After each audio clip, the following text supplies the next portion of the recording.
اب سب فقط وقت ہی رہا ہے۔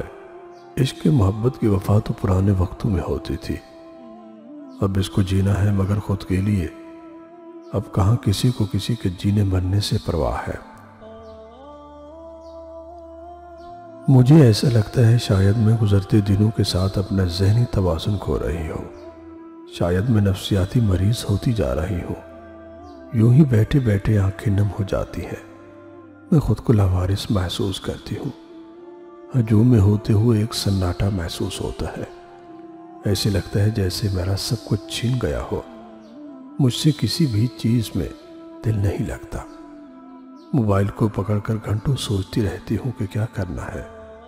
عجیب بے چینی ہے، ایک جگہ رکا ہی نہیں جاتا۔ بس دل کرتا کہیں دور چلی جاؤں، ایسی جگہ جہاں میرے علاوہ کوئی نہ ہو، وہاں جا کر بہت زور سے چیخوں، اپنے بال کھینچوں، اپنا منہ نوچ لوں، خود کو بس مار گراؤں۔ شاید میں نفسیاتی مریض ہوتی جا رہی ہوں، یا پھر میں ہو چکی ہوں۔ اور جو شخص گناہ کے بعد توبہ کرے اور نیکوکار ہو جائے تو خدا اس کو معاف کر دے گا۔ کچھ شک نہیں کہ خدا بخشنے والا مہربان ہے۔ سانپ کے زہر سے تو انسان بچ جاتا ہے علاج کروا کے، لیکن جب کوئی اپنا ہی ڈس لے تو پھر انسان نہیں بچتا۔ دھوکہ کھائی ہوئی عورت کا اعتبار جتنا اتنا ہی مشکل ہے جتنا کسی کافر کو مسلمان کرنا، کیونکہ عورت دھوکہ کھانے کے بعد بدتمیز ہو جاتی ہے، سب کو ایک ہی نظر سے دیکھتی ہے، اچھے برے میں فرق و تمیز بالکل بھول جاتی ہے۔ بعض اوقات عورت نے دھوکہ اس نوعیت کا کھایا ہوتا ہے کہ اس کے بعد کم ظرفی کی حد کر دیتی ہے، آنکھوں دیکھے معجزات کو بھی جھٹلا دیتی ہے۔